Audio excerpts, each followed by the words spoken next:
Eu fiz uma trajetória de vida, comecei lá de baixo, comecei como office boy, ralando muito, aos 13 anos de idade.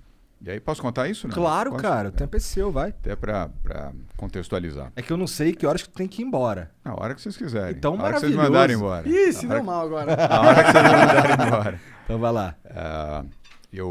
Meu pai foi deputado federal, foi cassado pelo golpe de 64, foi pro exílio. Eu fui também, junto com meu irmão, minha mãe.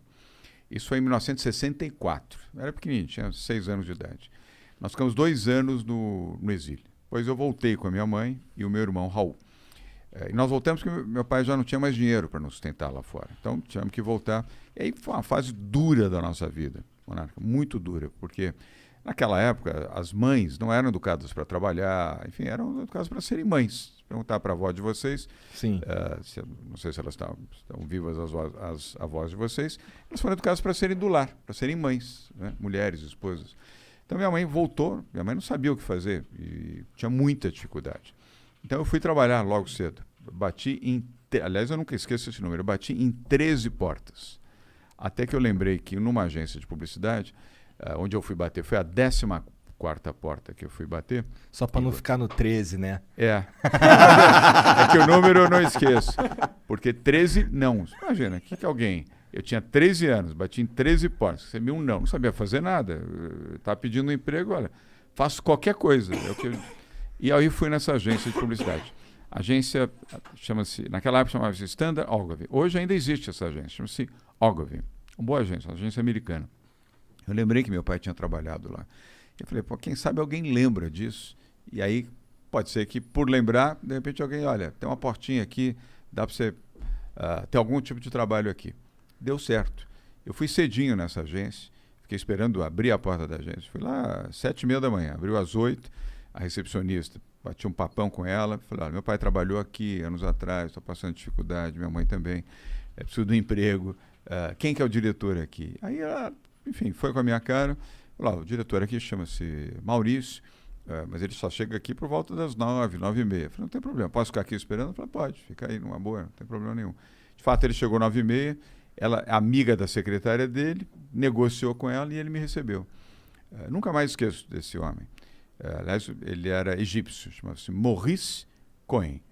Quem ajuda você, você nunca esquece. Igor. É verdade. Porque eu tava com muita dificuldade, minha mãe com dificuldade. Eu estava, assim, sabe, naquela dificuldade absoluta. A gente tinha luz cortada em casa, não tinha gás, a gente não comia carne porque não tinha dinheiro para comprar carne. Então, eu precisava muito do emprego. E esse egípcio me recebeu, foi super amável comigo. Ele lembrava do meu pai, ele não conheceu o meu pai, mas ele lembrava, ele sabia que meu pai tinha trabalhado nessa agência, tinha sido diretor dessa agência. Eu expliquei para ele o que estava acontecendo comigo, com a minha mãe. Ele se sensibilizou, ele falou, olha, hoje, exatamente hoje, eu não tenho nada para te oferecer, mas eu vou ver e quero te dizer o seguinte, a primeira oportunidade que se ajuste a você, porque eu estou vendo que você não tem nenhuma formação. Eu falei, não tenho realmente, tenho vontade e disponibilidade para trabalhar e muito. Então, você tem um telefone de contato? Eu já tenho do vizinho. Não tinha um telefone em casa. Mas tem o da vizinha de cima, você deixa um recado à tua secretária, eu sou avisado e eu venho aqui. Bom, então, uma semana, recebi o recado. Eu fui lá e ele cumpriu a palavra. Aí ele me recebeu de novo e disse, olha, você vai começar com um estágio aqui, porque você precisa aprender a fazer alguma coisa, mas é um estágio que você vai ter pelo menos o lanche e vai ter para comprar o passe do ônibus. Naquela época era o passe do ônibus, da CMTC. Eu falei, eu topo, não tem problema nenhum. Eu comecei, 10 dias depois, ele veio e falou, você vai ganhar um emprego. Eu comecei como boy interno da agência. Eram 3 casas na Alameda Santos, então tinha que levar coisa de uma casa para outra casa, da outra casa para cá, etc. Mas enfim, era um salário, meu primeiro registro profissional na carteira azul, Igor, foi nessa agência de publicidade. Essas coisas é que nem o primeiro sutiã, você nunca esquece. Porque você lembra, eternamente. Nunca mais vou esquecer desse homem que me ajudou, ele já faleceu até. Nunca mais vou esquecer desse primeiro emprego, nunca mais vou esquecer desse primeiro registro. Eu precisava muito desse salário para ajudar minha mãe.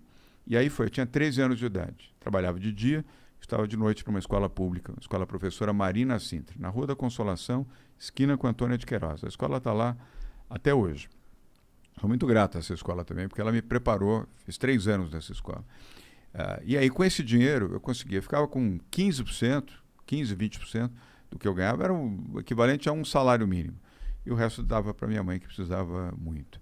Então, aquilo foi uma coisa que me mexeu muito comigo, mudou muito a minha vida. E aí, a partir dali, eu comecei a trabalhar.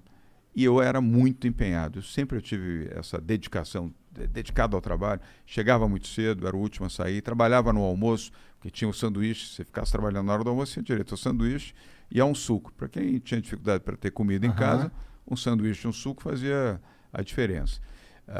E aí aos poucos, eu fui melhorando. Aí ganhei uma posição na própria agência.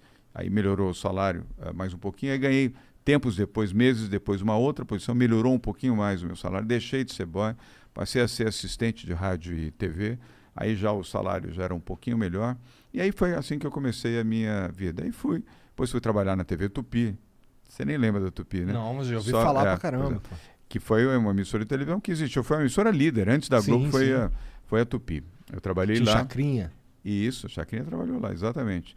E o programa de Silvio Santos começou na Tupi. Aos domingos. Eu não sabia. O programa de Silvio Santos era aos domingos. O domingo era do Silvio Santos, na rede Tupi de televisão. Chacrinha, novelas importantes. Muito tempo depois que veio a Aí tu já estava uns 20 anos, talvez? Não, antes. Eu comecei com 13, eu fui para Tupi com 17. 17 anos. Cara, você começou bem novo a trabalhar, né? 13 anos. Muito, né? comecei com 13. Sim. Eu fui para Tupi há 16 para 17 anos, né? E aí na Tupi também consegui uma boa posição, o salário melhorou, aí fui para a área comercial, aí comecei a ganhar dinheiro na área comercial, Igor e Monarca. Por quê? Tinha comissão sobre o que se vendia.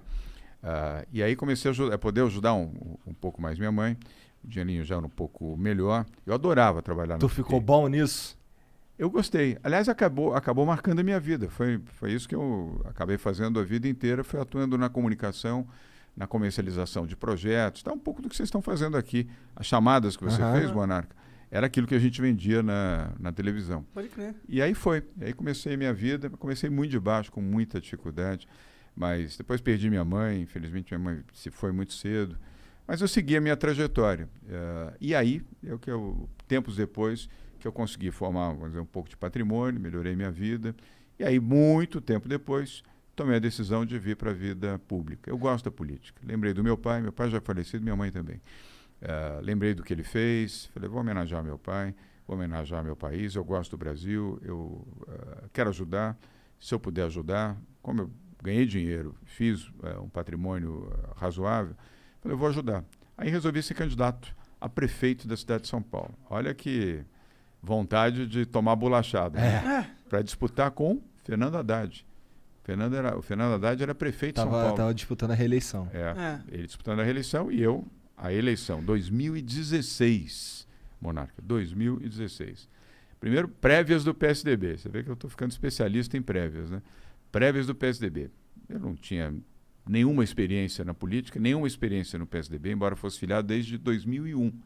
Eu gostava do PSDB, como gosto até hoje. Estamos falando de 2016, 15 anos depois. Aí todo mundo olhando, puta, esse cara é um chato, né? Vem aqui querer incomodar, a gente não é da política, tal, vem querer disputar. Aí falaram das prévias. Falei, eu topo, eu participo das prévias. E acho que eles falaram, bom, vamos dar uma chance para esse menino aí, para ver se ele desiste, porque não entende nada, não conhece ninguém. Eu não desisti, ao contrário, eu me empenhei, fui dedicado, participei das prévias, fui na periferia, fui falar com os diretórios, os militantes, os filiados do PSDB, e o que aconteceu? Ganhei as prévias do PSDB, disputando com gente grande e boa, não era com gente ruim, era o André Matarazzo, que tinha sido ministro de Estado, embaixador do Brasil em Roma, secretário de Estado, foi ministro do Fernando Henrique, uma pessoa preparada, meu amigo. Era vereador. A gente conversou com ele, né? A gente conversou com ele. Pareceu bem inteligente. Não, mesmo. muito. Inteligente, preparado. Sim. Aí tinha o Ricardo Trípoli, deputado federal, líder do PSDB na Câmara Federal. Tinha acho que 8 mandatos. A família Trípoli é uma família que está na política aqui em São Paulo. Também um sujeito preparado, experiente na política. Aí tinha o Zé Aníbal, suplente de senador e ex-presidente do PSDB, ex-deputado federal, ex-vereador. Enfim, sujeito também preparado, muitos anos, fundador do PSDB. E o Bruno Covas, meu amigo querido que se foi. O Bruno era o deputado federal mais votado do PSDB no Brasil, não era em São Paulo, do Brasil. Eu fui enfrentar os 4 nas prévias. Quis o destino que eu pudesse vencer, venci as prévias. Convidei o Bruno para ser o meu vice, depois de ter vencido. O Bruno aceitou. O partido todo, o PSDB, Monarca, falou, você é maluco? Você não entende nada de política mesmo. Chapa pura em São Paulo para ganhar do PT? o Lula não estava preso. O Lula estava fazendo campanha para o Fernando Haddad. Dilma era presidente da República. Então não era uma situação, vamos dizer, confortável enfrentar o prefeito, Fernando Haddad, Lula fazendo campanha para o Fernando Haddad e Dilma operando para o Fernando Haddad. Aí me criticaram porque eu escolhi o Bruno e ia fazer chapa pura. Eu falei, não, eu vou fazer chapa pura com o Bruno. O Bruno muito menino, o Bruno tinha 35 anos, muito menino e tal. Vocês não vão ganhar nada, você não entende nada de política. Então, bom, vai aí. Aí, sabe, do tipo, vai que agora vai se lascar. Hein? Por que você escolheu o Bruno?